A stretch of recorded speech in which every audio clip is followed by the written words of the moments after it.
स्वागत है, स्वागत है भाई, स्वागत है, स्वागत है भाई, स्वागत है, स्वागत है भाई, स्वागत है, स्वागत है भाई, स्वागत है। चुनावी दौर के चलते मंगलवार को प्रदेश के मुख्यमंत्री जयराम ठाकुर जैसीमपुर पहुंचे।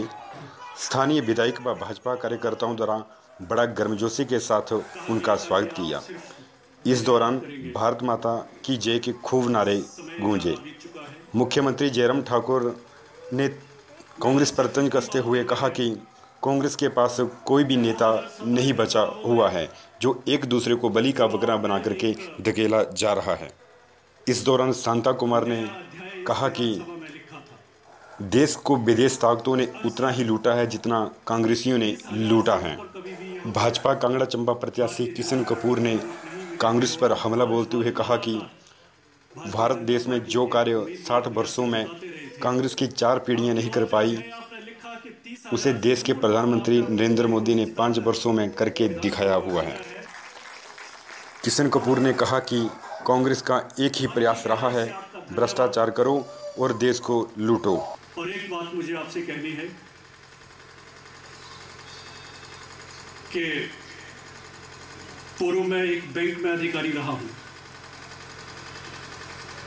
और बैंक में ब्याज का लेना और देना यह स्वाभाविक प्रक्रिया है, हमारा काम है, दैनिक काम है।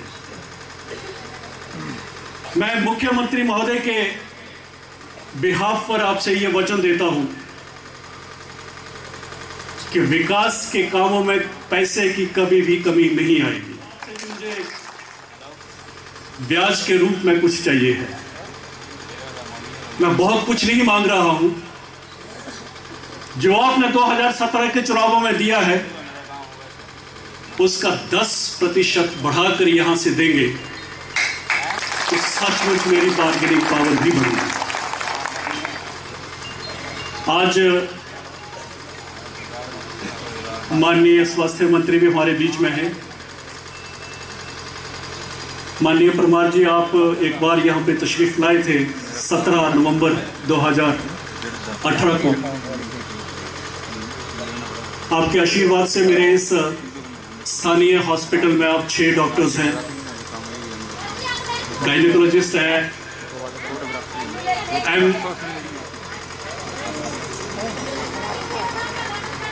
एक गायनेकोलॉजिस्ट है। सबसे ज्यादा लोकप्रिय मुख्यमंत्रियों में दूसरे स्थान पर हिमाचल प्रदेश के यशस्वी मुख्यमंत्री ठाकुर जयराम जी।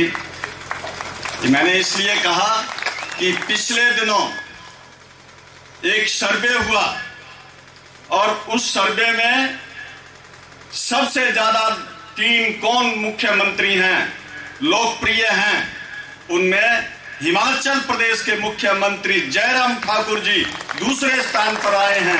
हम सब हिमाचलियों का सर गर्व से ऊपर हुआ है। जो 1 साल में हिमाचल प्रदेश ने, जयराम ठाकुर की सरकार ने जो जन कल्याण की योजनाएं शुरू की हैं, बिना भेदभाव के विकास किया है।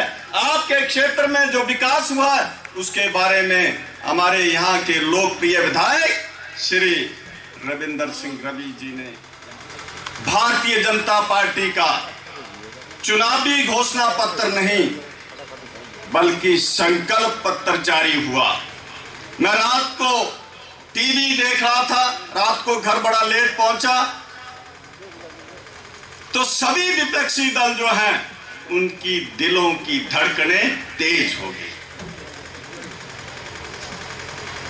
और उनको यह लग रहा है कि हम रहे सहे जो बचे हैं वो भी अब बच नहीं पाएंगे, क्योंकि ये 5 वर्षों में जो भारत के प्रधानमंत्री जी ने करके बताया है सभी विपक्षी दल उससे परेशान हैं। चाहे महागठबंधन हो, चाहे कांग्रेस के बड़े बड़े नेता हो। कांग्रेस के कुछ बड़े नेता तो अपना चुनाव क्षेत्र बदल रहे हैं, इसके पीछे एक कारण है। केंद्र सरकार की जो गरीबों के लिए योजनाएं बनाई आप याद कीजिए 1972 में कांग्रेस ने नारा दिया था, कांग्रेस लाओ गरीबी हटाओ, पर गरीबों के लिए कोई योजनाएं बनी। तो जब हिमाचल प्रदेश में भारतीय जनता पार्टी की सरकारें रही, चाहे केंद्र में भारतीय जनता पार्टी की सरकार आदरणीय श्री अटल बिहारी वाजपेयी की हो, चाहे वर्तमान में नरेंद्र मोदी की सरकार हो, हिंदुस्तान के आम जनता ने कभी नहीं सोचा था कि उपचार के लिए आयुष्मान भारत, मातृवंदना योजना और किसानों के लिए किसान सम्मान योजना, जो असंगठित मजदूर हैं उनके लिए पेंशन की योजनाएं 60 वर्ष के बाद, और जो कल संकल्प पत्र आया है उसमें बहुत सारी योजनाएं हैं जिनकी चर्चा करना चाहूंगा, समय ज्यादा लगेगा। पर अब जो घोषणा की है, भारत जो है तीसरी सबसे बड़ी अर्थव्यवस्था के रूप में उभर रहा है। किसान क्रेडिट कार्ड 1 लाख तक किसानों को लोन दिया जाएगा, 5 साल तक कोई ब्याज नहीं लिया जाएगा, ये किसानों के लिए योजना संकल्प पत्र में।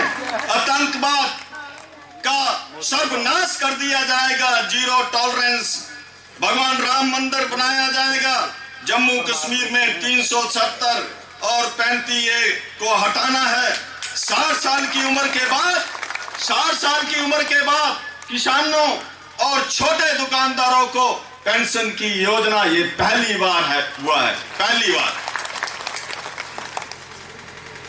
2022 तक प्रत्येक परिवार को पक्का मकान दिया जाएगा। 2022 तक सभी राष्ट्रीय मार्गों की लंबाई दोगुनी कर दी जाएगी, और भी कई सारी योजनाएं हैं। 50 शहरों में मेट्रो नेटवर्क किया जाएगा। कृषि उत्पादकता बढ़ाने के लिए 25 लाख करोड़ का निवेश किया जाएगा। सुरक्षा बलों को आधुनिक उपकरणों से लैस किया जाएगा।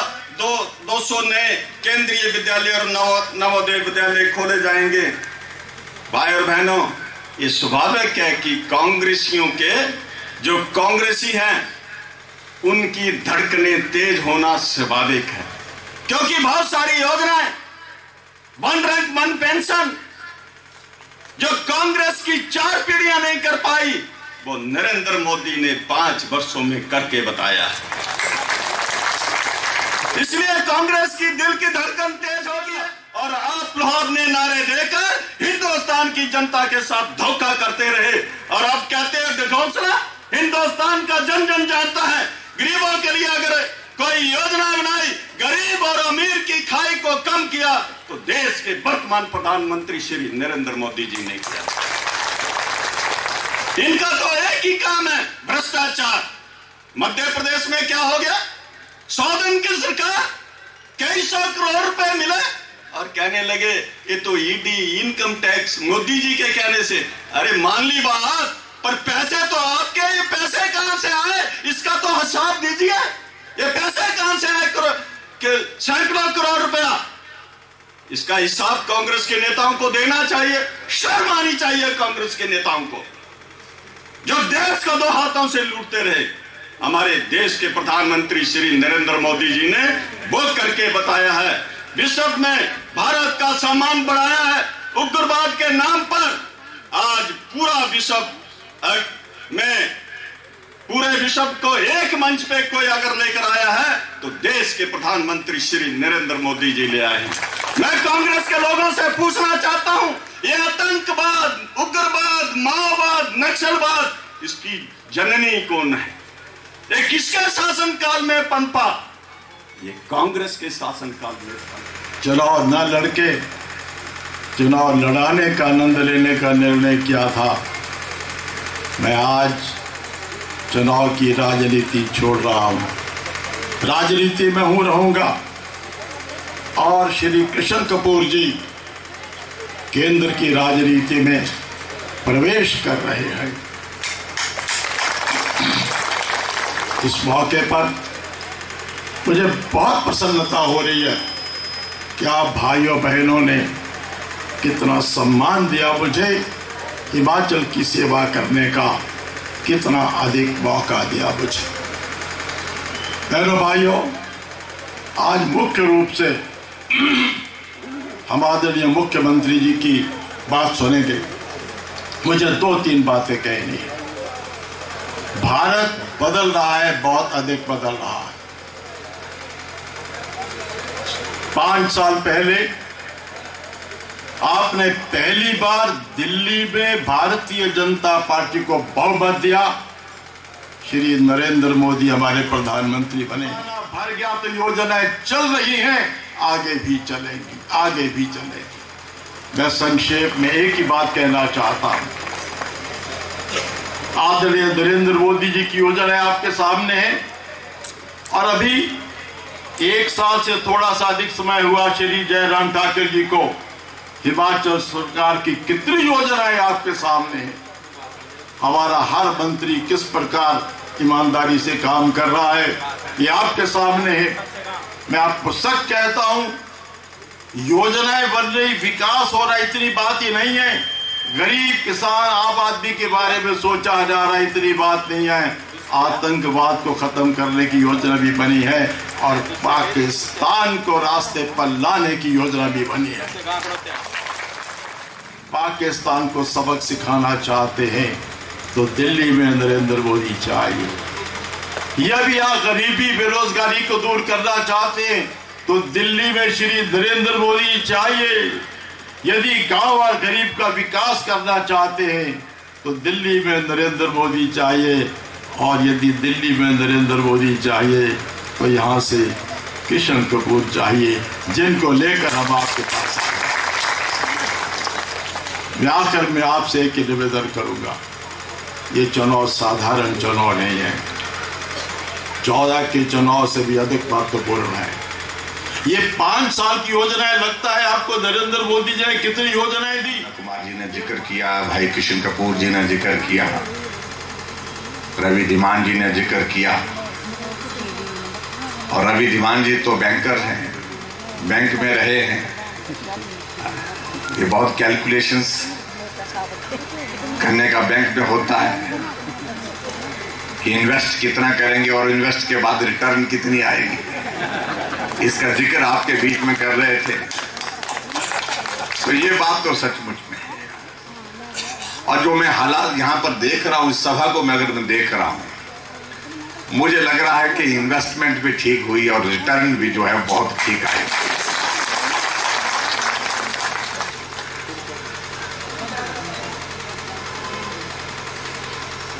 लोकसभा के चुनाव के सिलसिले में हम बात कर रहे हैं। भाई और बहनों, मैं आपके बीच में ये जरूर कहना चाहता हूं कि अब की बार इस लोकसभा का चुनाव का जो दौर जो देखा, मैं भी 25-30 सालों से राजनीति में हूं, 22 सालों से हिमाचल प्रदेश की विधानसभा के अंदर, लेकिन ये हालात, ये परिस्थितियां मैंने आज तक नहीं देखी। कांग्रेस के नेता तो बोलते थे कि 2014 में तो भाजपा इसलिए जीत गई 4 सीटें क्योंकि हिमाचल प्रदेश और पूरे देश भर में मोदी जी की लहर थी। और मैं आज महसूस करता हूं, अगर 2014 में लहर थी तो आज क्या है? आज तो सुनामी है, सुनामी है। बोलते भाई साहब कोई लड़ना ही नहीं चाहता है। हमने कहा नहीं लड़ना चाहते थे, छोड़ दीजिए ना। जब दौर ऐसा आगे आपको लग रहा है कि कुछ होने वाला नहीं तो उसमें लड़ने का लाभ क्या है? कहने लगे भाई साहब लड़ना तो पड़ेगा। हमने एक बड़े नेता को पूछा, मैंने कहा भाई इस बार चुनाव नहीं लड़ रहे, हर बार आप टिकट के लिए बोलते थे अब की बार मैं लड़ूंगा। बोलते नहीं जी अब की बार मैं संगठन का काम करूंगा। यानी कि चुनाव छोड़ दिए लड़ने। जो दिग्गज नेता हैं इनके वो चुनाव छोड़ करके भाग रहे हैं।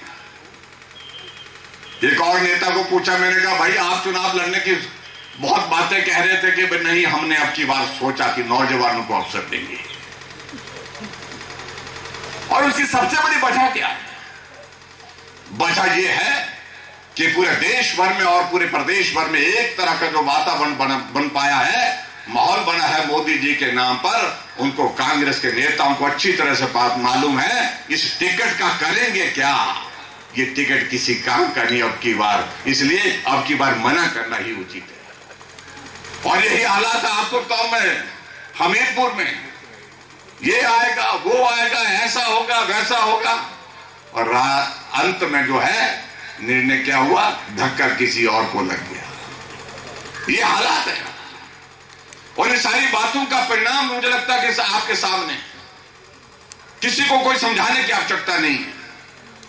पूरे देश भर में अगर मजबूत नेतृत्व की अगर बात आती है कि मजबूत नेतृत्व देश को चाहिए, तो सबके चेहरे देखते देखते नजर कहां टिकती है, एक जगह टिकती है, वो टिकती है नरेंद्र भाई मोदी जी के चेहरे पर। एक उम्मीद, मात्र एक उम्मीद।